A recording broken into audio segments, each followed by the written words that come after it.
fifth grade, welcome back to history. This video is for April 30th. Yesterday we looked at the Emancipation Proclamation and the important role that it played during the Civil War. Today we're going to learn about the Union and Confederate generals who brilliantly led their troops. But before we get into that, I wanted to share a little bit about another key figure from the Bible that we studied earlier in the year, and that was David. And God is so good in His Word to show us both the good points and the bad points in the lives of many of the people that we read about in the Bible. And David certainly had his difficult situations. I was reminded of the time in 2 Samuel chapter 12 that the prophet Nathan had to come to David and had to rebuke him for his sin. And in verse 13, David admitted his sin to Nathan. He said, "I have sinned against the Lord." So David repented of that sin, and God showed kindness to David. There still were consequences that he suffered because of it, but God forgave him, as He promises to forgive all of us. And in Romans chapter 3, we read in verse 23 that for all have sinned and fall short of the glory of God. All of us are sinners. When Adam and Eve sinned in the garden, it brought sin into the world, and every person who has been born since then has been born with a sin nature.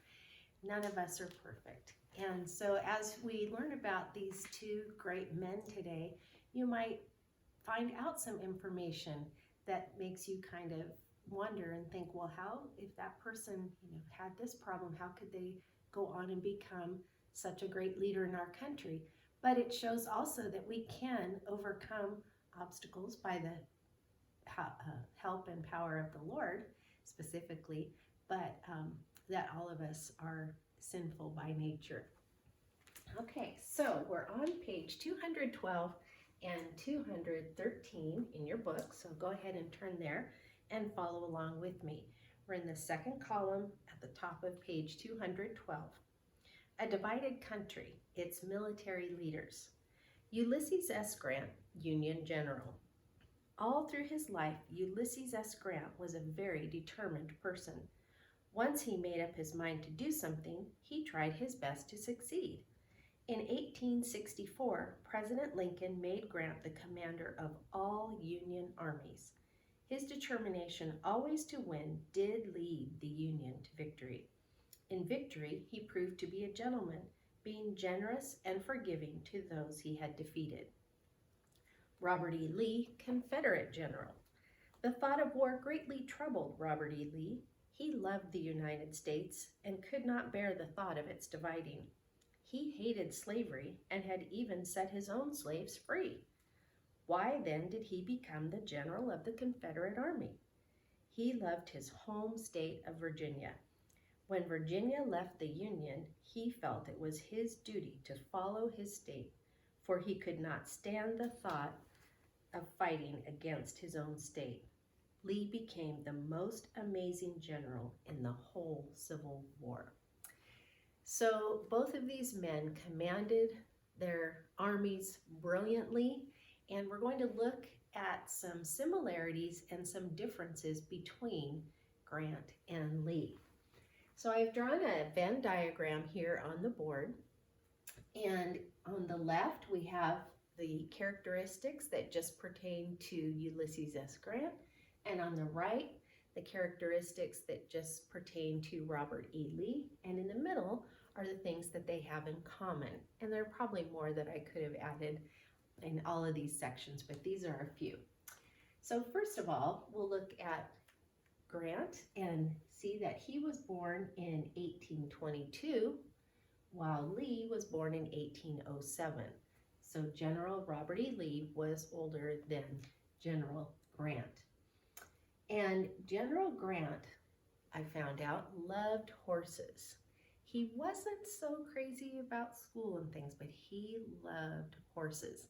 And he was kind of known as a horse whisperer, I guess you might want to say. And he just really understood horses and was just very brilliant with the way that he handled them. So both of the generals went to West Point, and they both graduated from West Point. But General Lee graduated second in his class. That means there was only one person better than him in his graduating class, while Grant wasn't a very good student, and he graduated pretty low at the bottom of his class. He didn't even really have much of an interest in military things, but it was his father who made him go to West Point, and he didn't really work very hard at it while he was there. But Lee was very opposite. He was a very motivated student, and he did very well there. So both Lee and Grant fought in the Mexican War. They fought in the war that we were battling against Mexico. And they both did very well in that war. And there was one instance where Grant was chosen or volunteered to go on a mission and try to get help for his regiment. And it said that he had to ride through enemy fire, and he did so hanging onto the side of his horse. So as the enemy was shooting at the horse, Grant was hanging on the side and they couldn't even see him. That goes back to his love for horses and how he understood them and how well he was able to handle them. So that was quite an interesting story.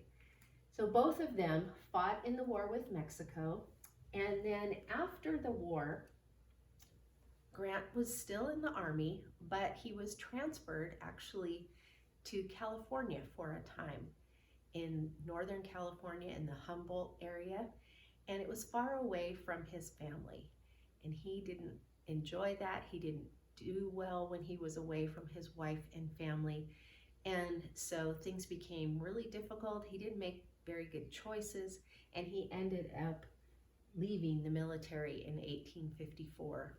He resigned rather than being court-martialed, which might have happened. But Lee became the superintendent of West Point. And so after he left the military, Grant had trouble finding a job and finding something that he enjoyed doing. He worked as a farmer for a while. He even worked as a store clerk. And his brother had not a very nice nickname for him. Instead of calling him Ulysses, he called him Useless. So that shows you kind of the opinion that his brother had of him. So he just kind of bounced around from one thing to another. Well, when the Civil War broke out, Grant rejoined the Army, and he was back in the situation that best suited him, that he did well in. When the war broke out, President Lincoln offered Robert E. Lee the command of the Union Army. He offered him that position, but Lee turned him down. Lee did not want to command the Union Army because he wanted, as we read, to be loyal to his home state of Virginia. And when Virginia left the Union, Lee could not stand the thought of fighting against his own statesmen. So he left the Union Army and he became a member of the Confederate Army. And so after the war, we know that Grant was victorious. He led the Union Army to victory over the Confederate Army, even though both men were brilliant generals during the war. Grant was ultimately able to lead the Union Army to victory, and he later on was elected as our 18th president. Lee later on became president of Washington College, which later became known as Washington and Lee University. So they both disliked slavery. As we read, Lee had even given his slaves their freedom. He did not even own slaves, but yet he wanted to stay so loyal to Virginia that he joined the Confederacy. Grant was also against slavery. And they both commanded an army. They both did it very well, but Lee was ultimately defeated by Grant. So I have two videos for you to watch. They're both short videos on the lives of these great generals. So I'd like you to find the links to those in Google Classroom. They're added to the links for today. One is called The Amazing Life of Ulysses S. Grant, and the other is a biography of Robert E. Lee. I hope you enjoy the videos. Thank you for watching today.